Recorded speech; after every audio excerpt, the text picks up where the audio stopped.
Hello, and welcome to Coffee Time. Coffee Time is a space where magical humans come together for some real talk, strong coffee, and powerful introspections on whatever is top of mind right now. My name is Natalie, and I am your host for this channel and today's super exciting conversation. The idea behind Coffee Time is that you are in your favorite coffee shop, maybe cozied up with a book, and you begin to listen in on an intriguing conversation between folks at the next table over. For that reason, there is no big introduction. We absolutely let the conversation speak for itself. And if you do want to know more about these special guests following today's episode, I invite you to check out the show notes for more details. So, on that note, let's dive right in. Wait. Let's start with it. I was thinking let's start with a cheers. Oh, Let's yeah. start with like a since we're having coffee. Cheers. There we go. Cheers. Yeah. I just thought it'd be fun because you're like, yeah, we're having coffee. I was like, yeah. So yeah, of course, go ahead. Of course, my camera does this weird thing. Hold on. It might do this throughout, and I'll just like pause what I'm saying and like restart it. That's okay. Totally random, because in some of your posts, the thing that has stood out, at least for me, probably because it's what I'm curious about, is like past life information through the Akashic Records. And so I was actually kind of curious, like, what beginning to access that level of information was like for you, if you're open to sharing about it. Sure, of course, definitely open. Yeah. I remember on one of the things I was doing, that was one of your questions, and I don't know if you went back and watched it, but I did try to answer as best as I could. I gave like a funny analogy in there, like it's different if we're accessing for someone else versus for ourselves, but yeah. So when I first kind of truly dove in, I personally myself, I was a little it was such a big thing, not just a big event something, but just such a big concept to me to think like, wow, we have access to all that, we truly do. And so I kind of like held myself back. I was kind of like baby stepping it. So then when I finally, I'm sure you have, or you're approaching that point of fully trusting in it. And whenever it fully opened up and I was like, all right, what do you need to show me? Like, I'm open now. And accessing different past lives is kind of like, I feel like it's one of those, I don't know, like fun house rooms, like you open a door and you don't know what you're about to run into. Yeah. So I've been shown that I've been here not only through the Akashic Records, but through a past life regression, many different ways, same information that, I've lived many lifetimes, especially here on Earth. I've been other places, but here, and that's what it's been shown me as. It's kind of like a road, and then a door will call to me, and it's kind of like I need to go in and explore. So I have been the first place I was ever taken. Ooh, the first place I was ever taken. I've been very called to a lot of Egyptian deities, Egyptian hieroglyphics. I actually tried studying it when I was younger. I remember when I was young, my parents even got me like a National Geographic, like maybe like a long time ago, like we didn't have like, we weren't really on the internet. We just kind of had like CDs. So I would like click through National Geographic of the Egyptian stuff. And I was always called to that. So it was really interesting because the first past life that truly ever like stuck out to me, I was approached with this door and it was very, very intense. It's kind of like an alarming feeling, if like an energy. And so I opened the door, I went in, and I was brought to, so I had a lot of, in this lifetime too, a lot of insecure attachments, a lot of anxiety around love, abandonment. That's my own, lots of inner child and younger child stuff in this lifetime as well as in many lifetimes. But in this specific one, I felt like there was a huge wound there that was calling out, that needed to be known, needed to be seen, needed to be felt. And in this, because I had this fear, like I would finally get the love that I want and then it'd be ripped away from me. Past in this life too, I've had, hurts and pains as well, but something, it just really wasn't in my understanding, like understandable. So anyway, diving into this, I was called to this, I went into this lifetime, was shown this lifetime, and I was, I don't know if necessarily I was, in the royal family or whatnot, but I was in a palace, like maybe like, I don't know, of a higher status in some type of Egyptian time. And I was with my beloved. I was a male, I don't know, a man. I don't necessarily. So that I was a man, and we were happy. Everything was going well. She just found out. We just found out, like, she's showing. She hadn't made her moon cycle, so she's pregnant, and everything was going well. And then suddenly, like, guards came in. They bound me, and then they murdered her right in front of me. So, and like, it was all vivid, and all this was shown to me, and I was just, like, startled out, like, why was this shown to me? And it was like a lot of things gained momentum after that. Like, it was kind of like, now that it was known, it's kind of like that shadow aspect, like it was hidden and now it was known. And then having that revealed to me, like, oh, well, so long ago that happened, like, it would make sense. Like, I'm so fearful of things being taken away. Mm-hmm. And then actually going back, eventually that lifetime, that lifeline called me back, and her energy was tied into it still, that pain together, that loss, and kind of clearing through that, and working with that, and then having that in cognition to know, like, wow, that happened, and then moving it through. I also see energy as well. So it's kind of like I could see that it was very clouded, and working through it to get a message out of there of, like, it is now safe. But that lifeline was how I see it, is like it's vibrating with, like, alarm, and it's like, okay, hey, help, help, help. So then I went and worked with it, soothed it, and moved past. And, and that helplessness, again, we experience that in our own humanness now, but it was really that helplessness feeling of that, what I wanted being ripped away and taken from you when it was so valuable and safe. So that was the first really intense one. So to be honest, after a while, I kind of took a step back. Well, it's a lot.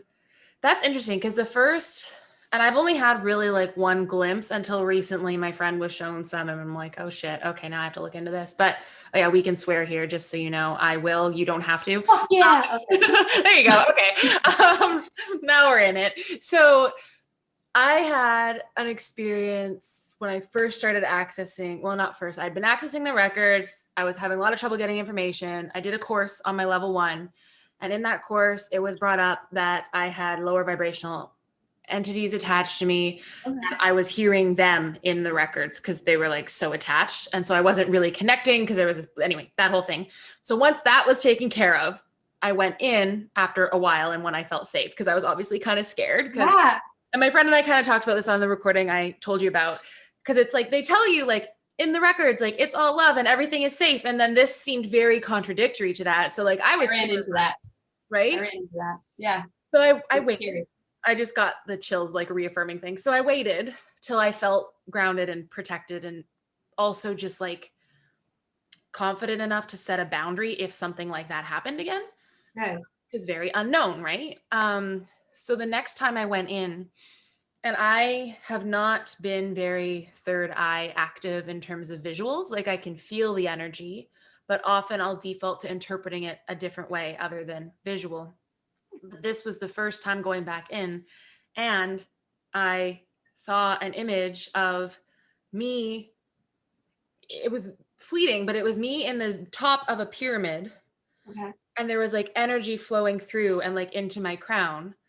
And then they were trying to show me a word, and I didn't know what this word was. So I picked up a pen and just let my hand move. And like this, the letters were letters, but they were different. Like, it wasn't my writing. It was very strange. And I was like, what is this? What I saw it as was like Anaki. And I was like, what is going on? And so I posted it in the group. Yeah. And someone was like, I think it's Anunnaki. And then I looked it up, or however you pronounce that. That's how I say it. Okay. I looked it up and was like, so basically, like, my only understanding at this point, because I haven't looked into it further, was like alien race that channeled information to the Egyptian civilizations. And I was like, who the fuck was I? Like yeah, what is going on? But I also, and this maybe is where some of my resistance came up, I went back into my records a little afterwards to kind of ask, like, can you tell me more about this? And they were kind of like, you don't need to know more. Like, it was very much just like, we gave you a glimpse to show you how powerful you are, or like reassure you so that you can move forward. So I'm someone who's like very resistant to asking specific questions. Like usually when I go into my records, I just pick up a pen and like see what they're saying. And I don't really ask anything. I just kind of, sometimes I'll sass them and then they sass back and then we like move on. That happens for sure. Right? Absolutely. Yes. Oh my gosh. Yes. But yeah, the Egypt thing. And then my friend who has been with me since day one of like the entities in the house, and like we met through that and she's been helping me.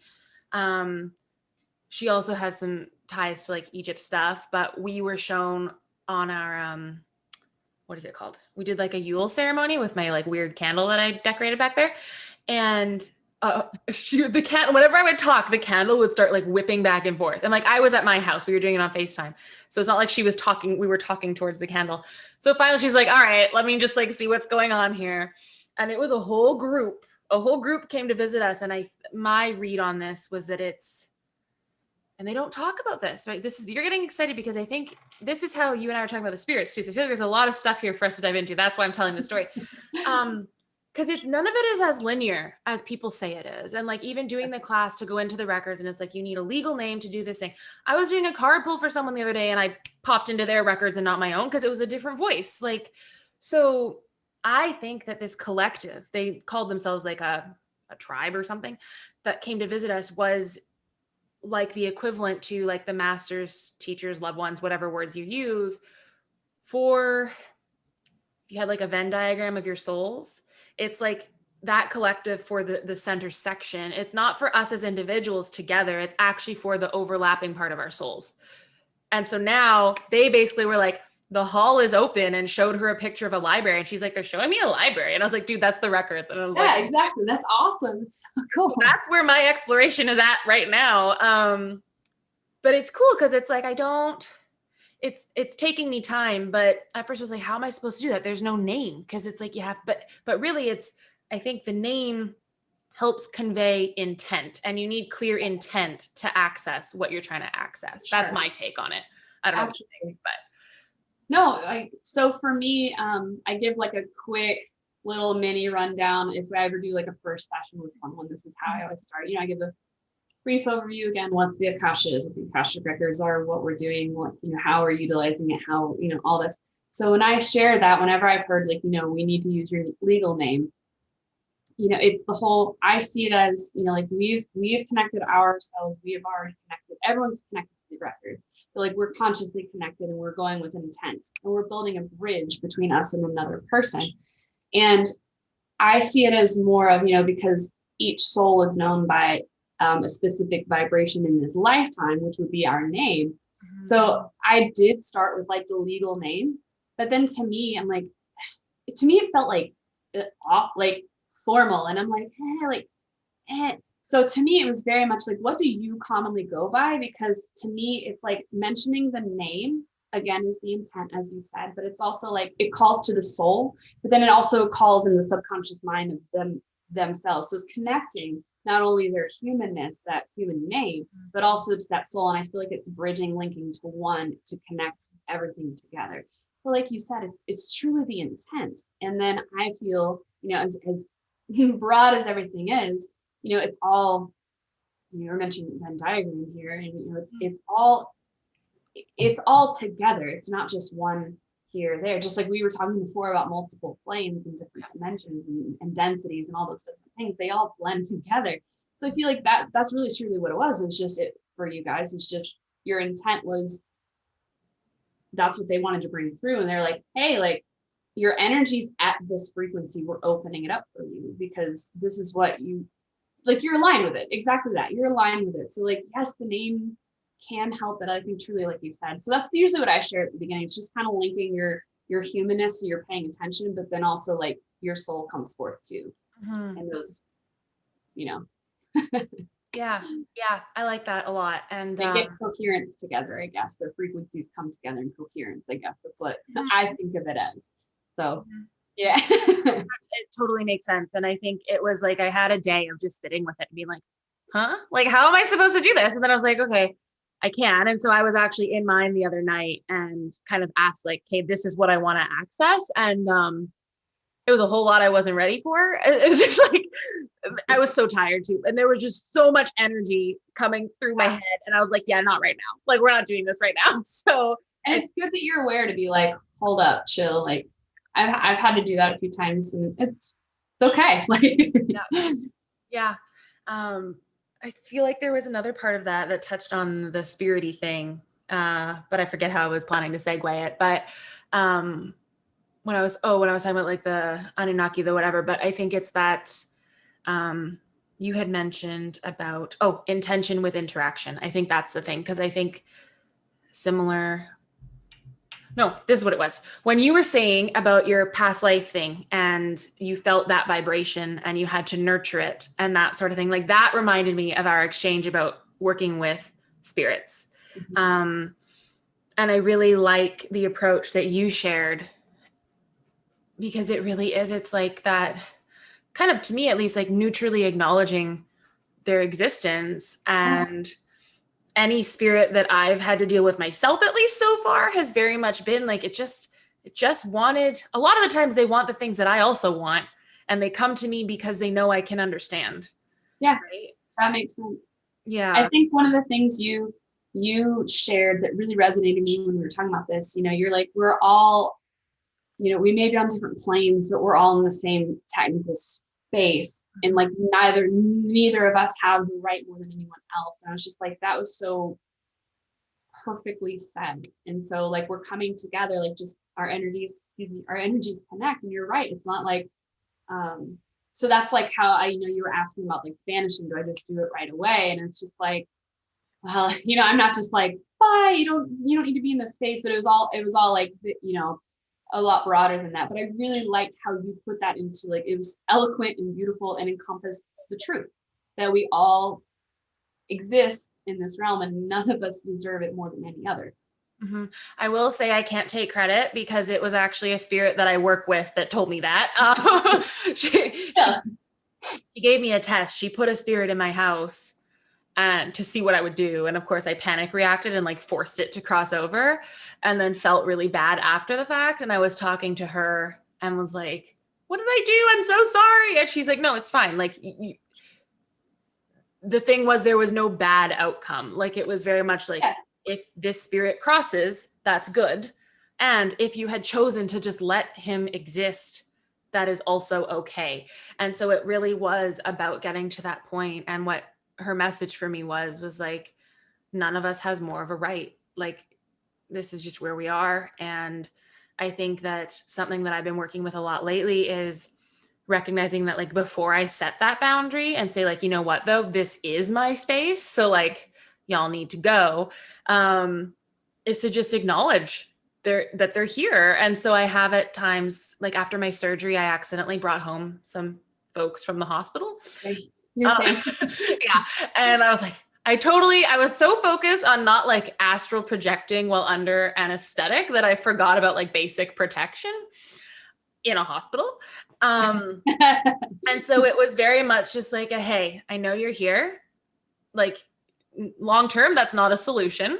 I also don't have energy to interact. So you can stay here. Just let me sleep and I'll let you know when I'm available to talk, kind of thing. For sure. Yeah. And I think the big thing is that, if for anyone watching this at any time, to know that there are entities that are similar or around like our scale of vibration, that can be drawn to us and maybe need our help. But the other thing is that there are lower entities that are meaning harm, that are those things, and to absolutely know the difference, because if you feel fully threatened, like if they are threatening to you, and it's not just like that, it's like you said, it's like it was scary, but you're kind of like, oh wait, it's okay. But if you truly feel it, because I've had those before, they're truly threatening, then it is okay. And it's very much about those protection, those boundaries, because we do have control over that. But to definitely distinguish between that is so important. And like it's at least for me, like it's a feeling or a sensing, and so yeah. And I think that takes time to discern, because like my Sure. friend pointed out too, and something I've been kind of sitting with is like, it's always going to feel uncomfortable if you feel like you are being watched in your own house. And that discomfort and like the fear that might come up from that is not necessarily the same as, like you're saying, feeling like you're actually in danger. Right. But when it's all new, like how do you figure out what's what? Because everything's going to be terrifying when you're not used to it. but I think it's like I feel like it's anything like, when as we're awakening, as we're developing our intuition, and so as we're developing, it's like you said, it's a development, it's like it's a learning, because it is all scary at first. You're like, ah, Yeah. Oh, for sure. But Yeah. I thought it was beautiful how your spirit or whomever they brought that through. It was like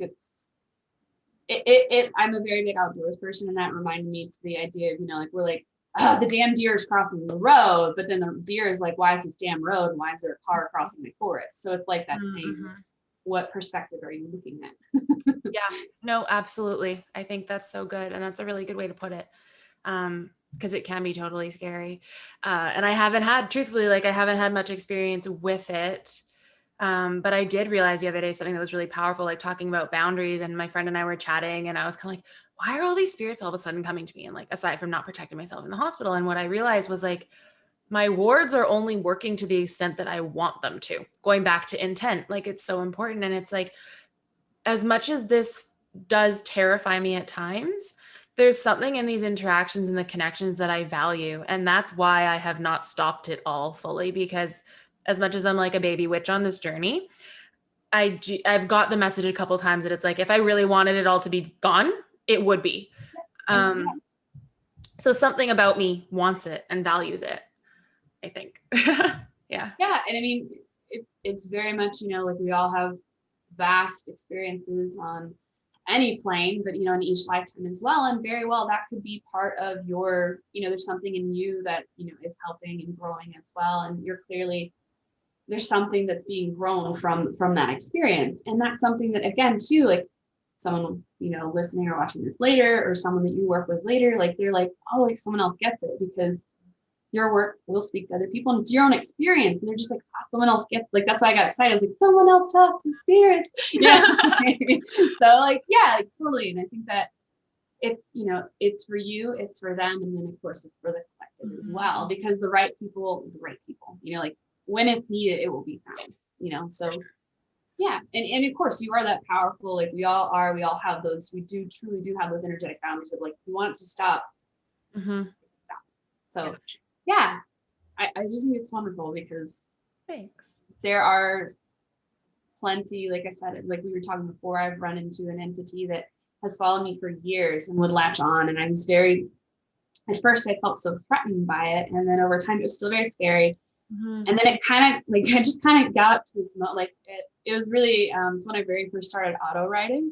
Okay. And I was very new. I didn't put any boundaries in place. I didn't say like, like only the highest vibrations of love and compassion on my highest self. Like, nope, I didn't do that. So that was me with the records. I didn't know there was such thing as protection. I just started going in. So like my friend says, I was like on the lowest rung of the ladder, but I wasn't like connected either way fully. So I was just super vulnerable. Like same thing.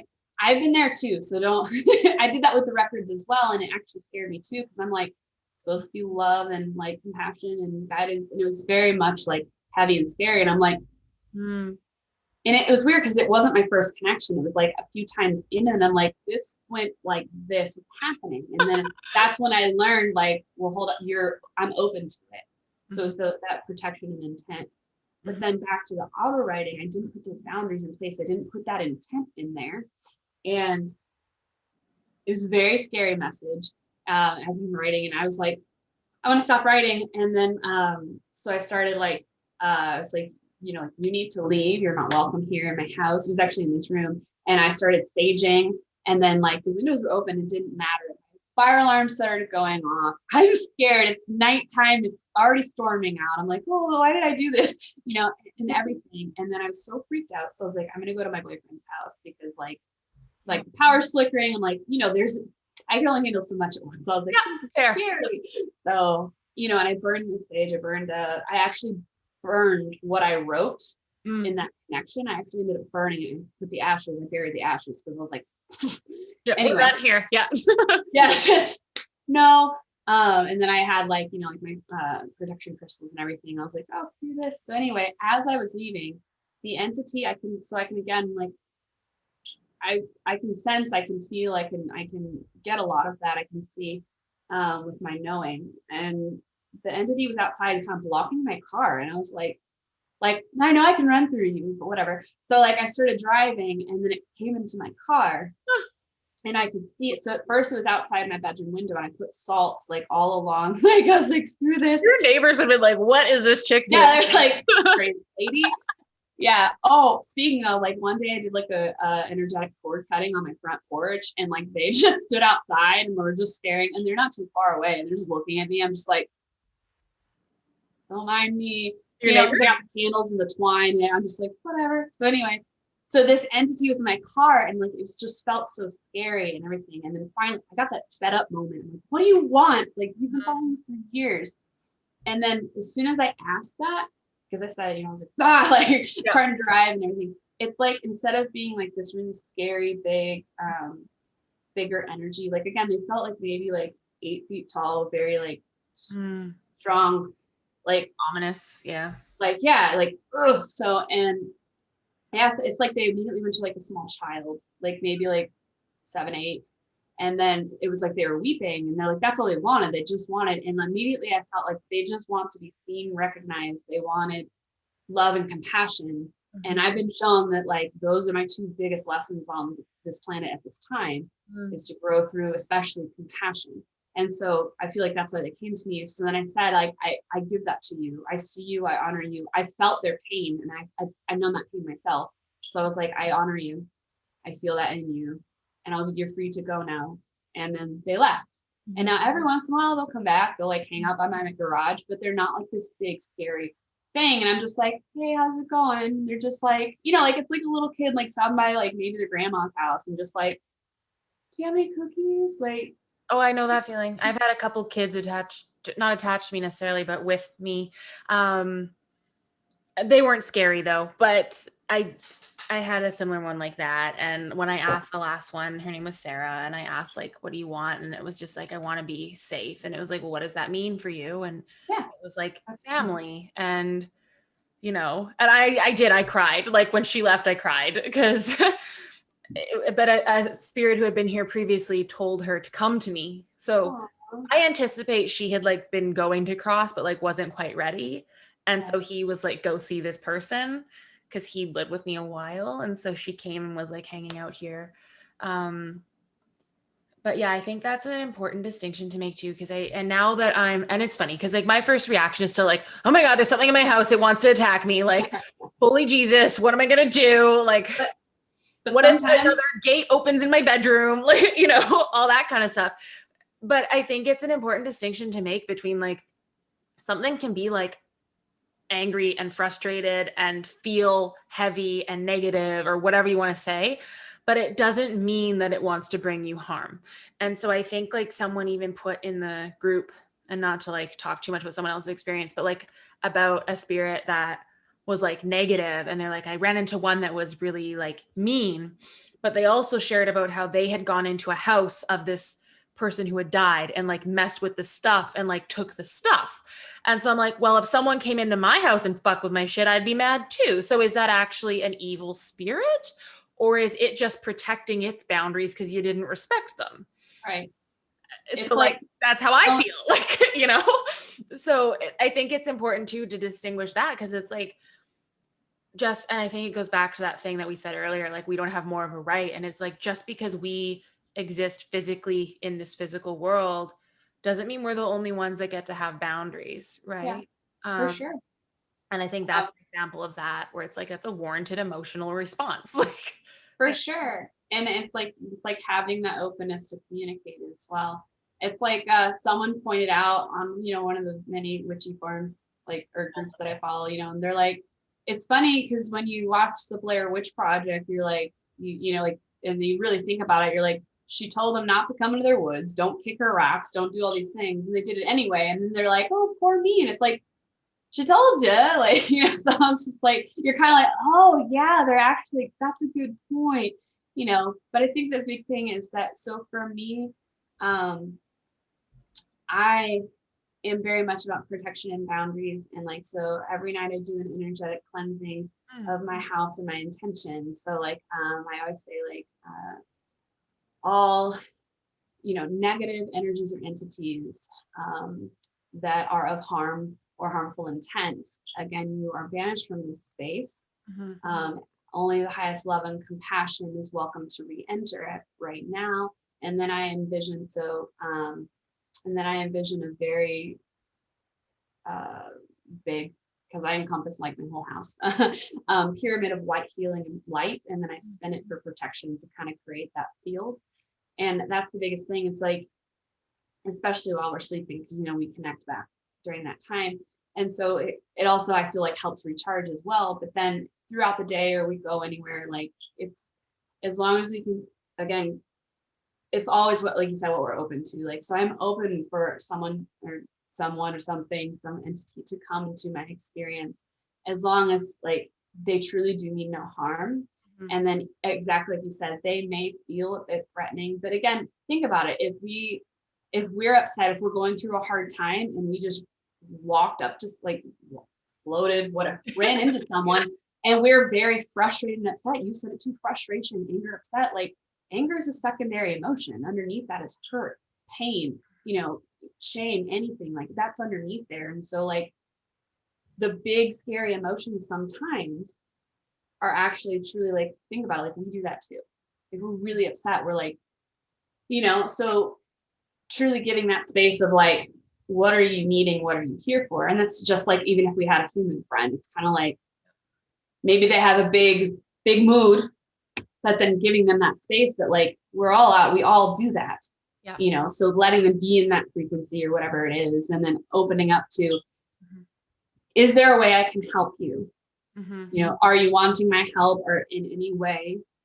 Because I feel like on all planes, it's like, we talk about helping the collective. It's not just this physical plane that's the collective. It's all multi-dimensional beings across the multi-dimensional universe. So it's really like, that could be part of our calling too, is to help other people or spirits or beings or anything, really, like, in their journey as well.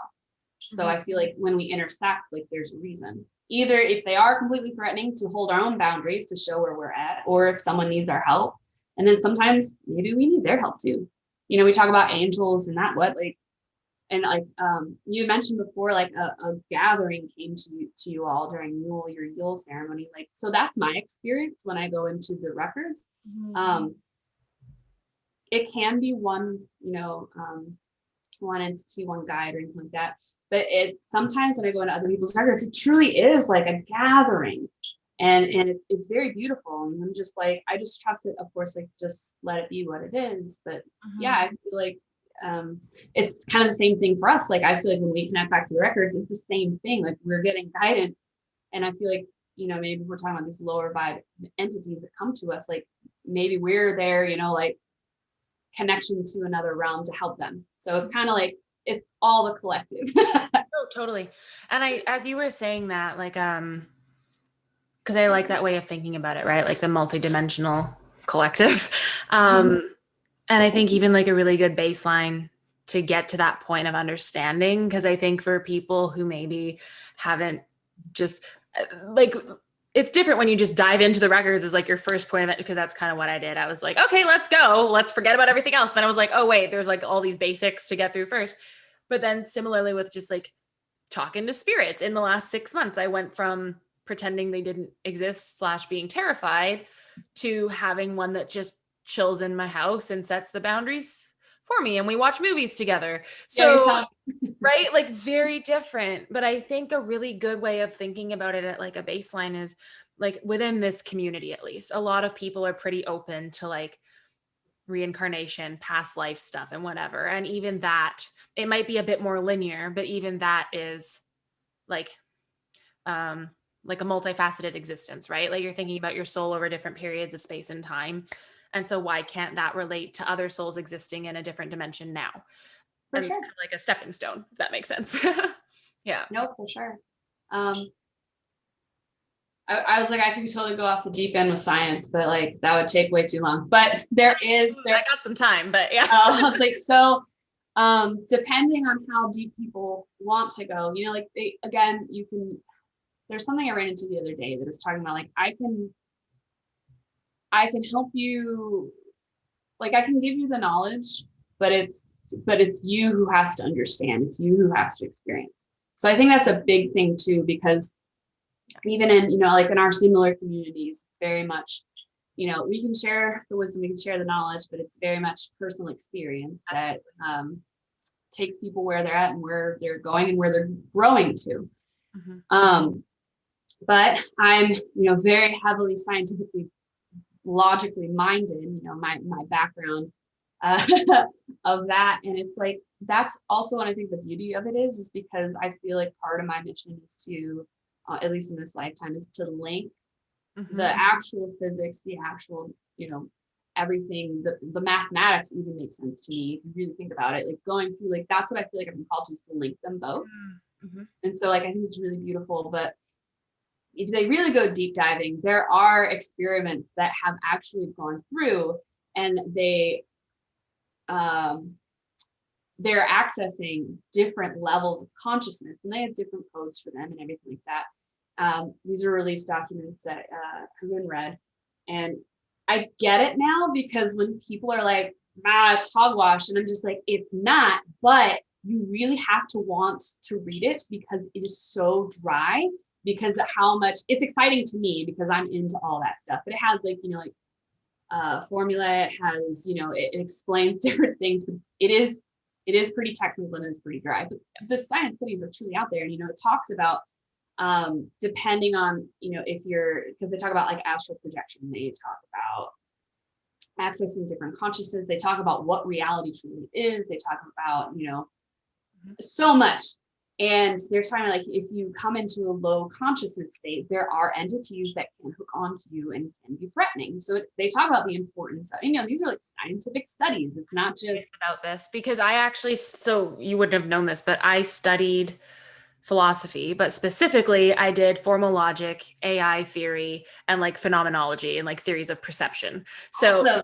This is, I don't have the strictly scientific background to understand probably some of the stuff in this, but it definitely I'm sure. Something I'm curious about. Yeah. For sure. I'll send it later. Yeah, but please. There's like, that's the thing, is like, I feel like if you don't have to be of that, but it's like, you have to clearly be intrigued to really want to read it. Yeah. And then it's neat because like, I've been on this path for so long, not just in this lifetime, but other lifetimes. And it's coming like, it's, like that idea of like, remembering, but like remembering to the up here into the Akasha and everything. It's very much my mind goes really fast, so like I'm trying to keep up. Don't worry. Yeah. So all of that, but then it's talking about like different states of consciousness, and then when you go into really high states of consciousness, it even says in there like, don't be alarmed when you run into like ethereal beings, because they are there, like they mean you no harm. And it's just like, you know what I mean? Like reading this, that's what I was going to say, is like, because I've been on this and I've read and learned so much from so many different, whether it's spiritual teachings, whether it be scientific teachings, whether it be from books, everything, I feel like even like fiction, there's so many like messages in there as well, and people intend that. So all of this, and like reading, like I said, some of these dry articles, or like, reports, you're reading through it and you're just like, oh, they're talking about the Schumann resonance. Oh, they're talking about like how you can literally heal your body with your mind. It's like, like Dr. Joe Dispenza's work, or they're talking about this and that. And it's so fascinating.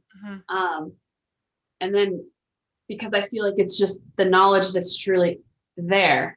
You know what I mean? And it's like, we're all just accessing it. These two books right here are almost 200 years old. I found them at different book. I go to like different random bookstores, like used bookstores, hoping to find stuff like this. Well, sorry, my blood sugar's high and my pump is being like, you need to give me insulin. So I'm like, cool, do that. Definitely do that. I stop buzzing. Sorry. Good thing it tells me now, because I'm like a cyborg, but it's annoying because it interrupts things and it won't stop vibrating at me until I listen to it. So my main author that I read is Isaac Asimov. So if you know who that is, he's like, it's science fiction. I'm pretty sure the most prolific author ever. Like he's written over 200 books of fiction and 200 nonfiction, essays, whatever. I think he's a physicist, if I'm not mistaken. but a lot of his books are out of print. So I do that with his books. Like any used bookstore I can find, I go and I always pick up like a new book. So I have a collection that's, Oh, that's awesome. yeah. I love it all. Yeah. So with these, they're like, it's neat. It's neat also because they're like a lot old, like they're older and they're like hand printed, hand bound. So But the thing that sticks out to me the most is that one, clearly I felt like I was led to these books specifically, but like each one of them, I mean, I only have two, but like they're again, like one's 150 years old, one's almost, I think, 200 years old. And like reading through them, it's like truly like someone's talking about their own experience of awakening to God, God's source, to the universe, to reality. And it's so fascinating because like back then it's extremely taboo, right. you know? So they do put God, but then when you're reading it, you're realizing that like, and I mean, I feel like the Bible and all, like, can't say all religions, but like, you know, like the concepts of God, but like they were, you know, because in this time frame they were made, like it's very, very important to be like Christian Catholic of, you know, that genre, I don't know, that area of religion. So like for them referencing it, I feel like that's what helps at that time for them to convey things. But like there's so much deeper we're talking about, like that essence. And it's beautiful to look back and see like relating to someone that lived, you know, from our human understanding linearly that long ago. But then like it still speaks truth. Yeah. And then part of me, like, I get playful. I'm like, was it me to pass? You know what I mean? But then I laugh because I think about it. Like, so before I ever had like the spiritual awakening, I had all these ideas in my head that I totally thought was crazy. And I was just like, maybe like every single person here, I am them, but like I died and I came back and I'm them. And we're all just in this weird computer simulation where like I'm everybody. And like those are things I just never thought I'd say to anyone. And I was like, oh, it's kind of like that, you know, like because we all are from the thing, like we're all from the same essence and we're all like consciousness expanding. And I was just like, huh. So it's like I kind of have these little truths. It's like your own version of the brain in a vat thought experiment. Have you heard of that one? Yeah.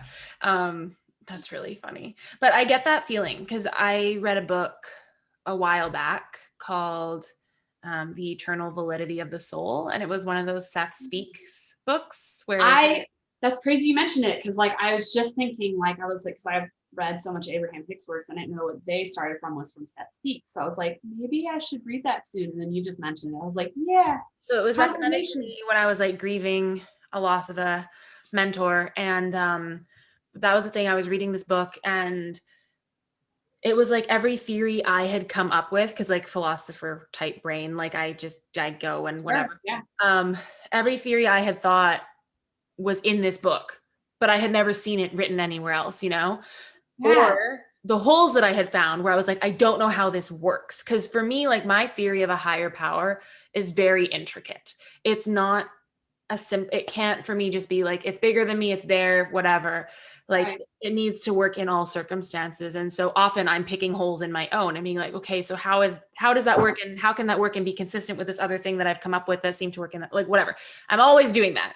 And this book filled in those gaps and nothing else ever had. And so it was very similar that way where I was reading it and like, I didn't have the, maybe this was me thing, but it was like, I guess it validated a lot of the doubts or the whatever that I had been experiencing. And because of that, it was very comforting. And it also, I think that experience is why I was able to trust this thing. Cause I hadn't really thought about like reincarnation and there's these other entities and like whatever before reading that book. I didn't even know what it was going into it. I just was told to.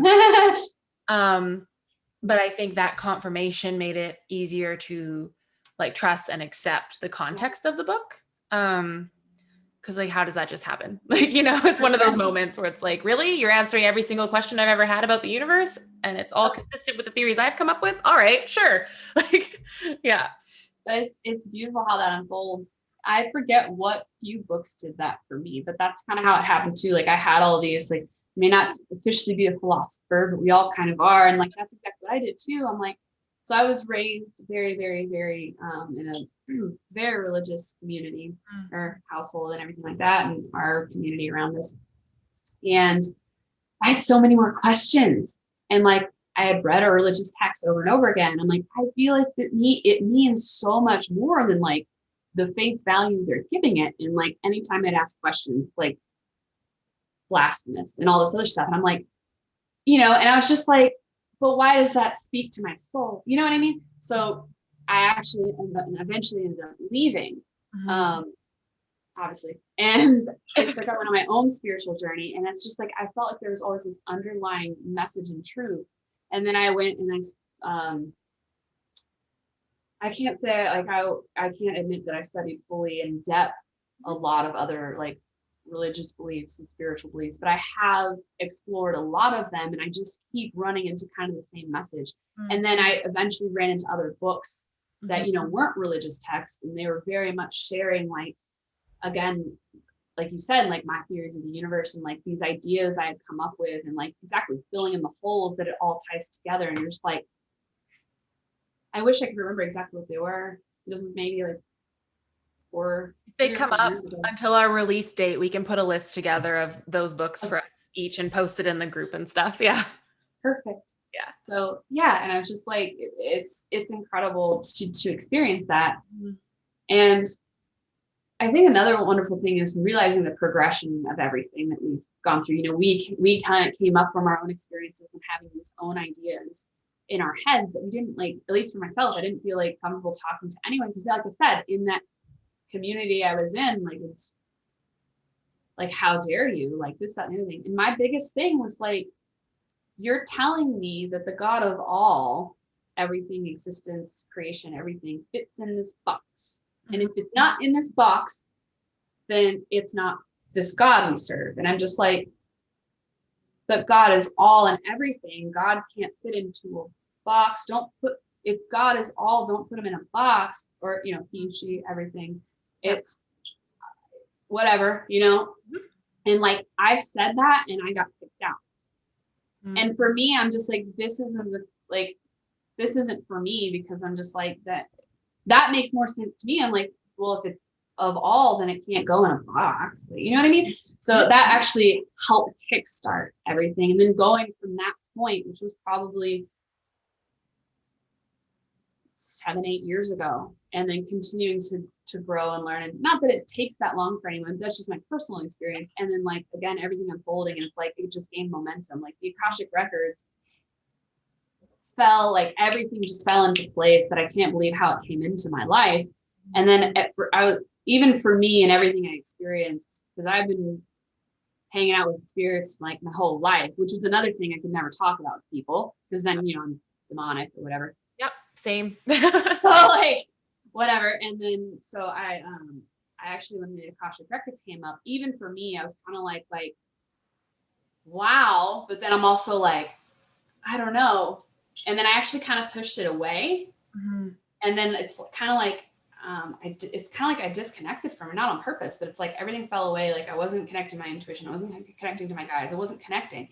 And it's just like my life felt so bland and just so blah and like purposeless. And I was so frustrated, and like I was sinking back into depression and everything. And I was like, what am I missing? I haven't been meditating and I haven't been connecting to my guides for guidance. So I sat down and I did it. And they were very blunt, lovingly, but they're just like, look, you have to go back to the Akashic Records. This is what you're here for. They told me specifically, you are here to bridge people back home. And that was it.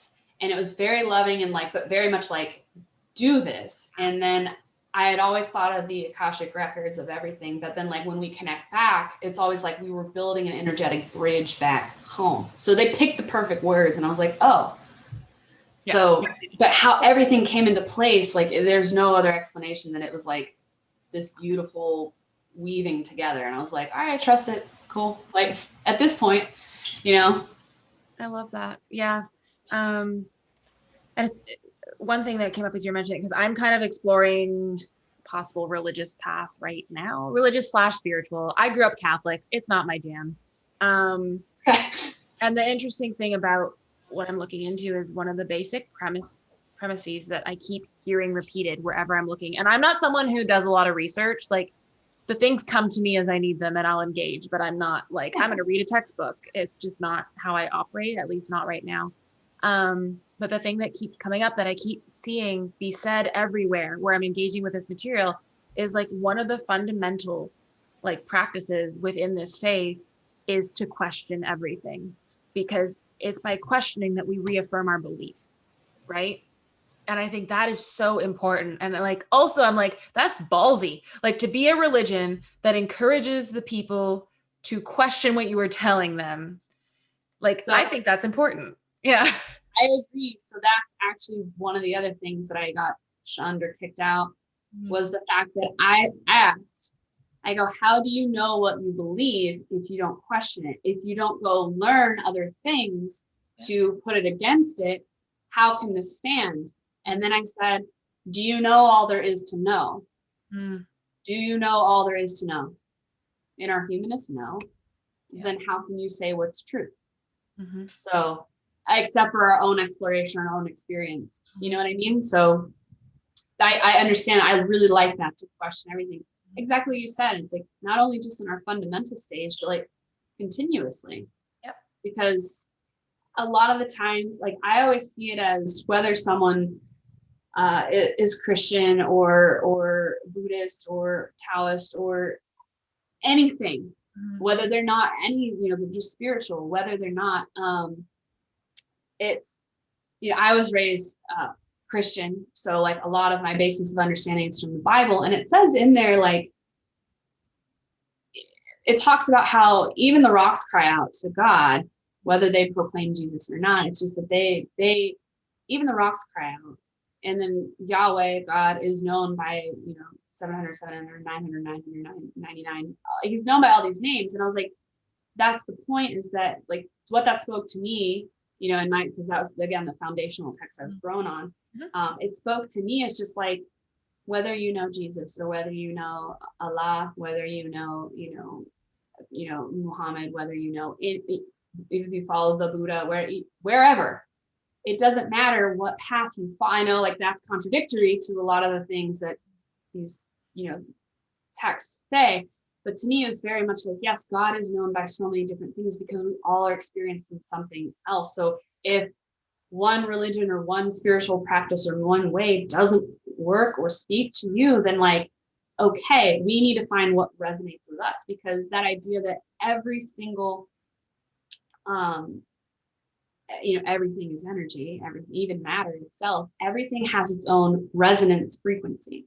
Everything resonates. So I feel like that is in there too, that complexity of our soul energy. Like there is a path that we're following, and one experience here of spiritual growth or any journey, this, it may be a bunch of them, but like there are certain things I feel like we resonate with, and there's certain things that we don't.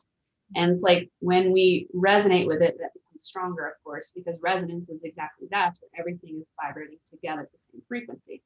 So that was the thing. It's like, I feel like there's so many open ways for people to go. And then like, I feel like, again, like that verbiage in the Bible there kind of confirms that, like, even if no one said Jesus or Yahweh or anything like that, even the rocks would cry out his name because he's known by so much. Because anyone who walks out and sees creation, they know there's a God or something bigger than them. Whether it's they think of it as a person in the sky or not, and I just think it's also so beautiful. So that was my little spiel. No, I love it. And something I actually quoted yesterday on the recording that I told you about was like, God is everything or else he is nothing. And I think that's been kind of a foundation that I've questioned along the way when things come up of like, and someone said like, where is God when people die or people get hurt or people whatever? And it's like, I don't get to judge God. And they were like, that's not God. And it's like, well, maybe not in the way you understand God. Yes, I think that's a very big distinction. So the fact that you're pointing that out, I feel like that shows, it's kind of like a litmus test of where, like some people are out there in their journey, because to say that seems really, harsh and everything like that. But it's like when you understand the broader view of it, you're like, no, like. Well, and to me, it's like, because I don't like, I'm not someone who's like, God is this person in the sky and God will smite you. And like, that's not how I see it either. Like, I don't think God, and I use God, I always lowercase g. That's my like rebellion against the church, because it's not Same. a name of something of a man. Like it's, yeah. Yes, I do things. Do you? I love that. So for me, God is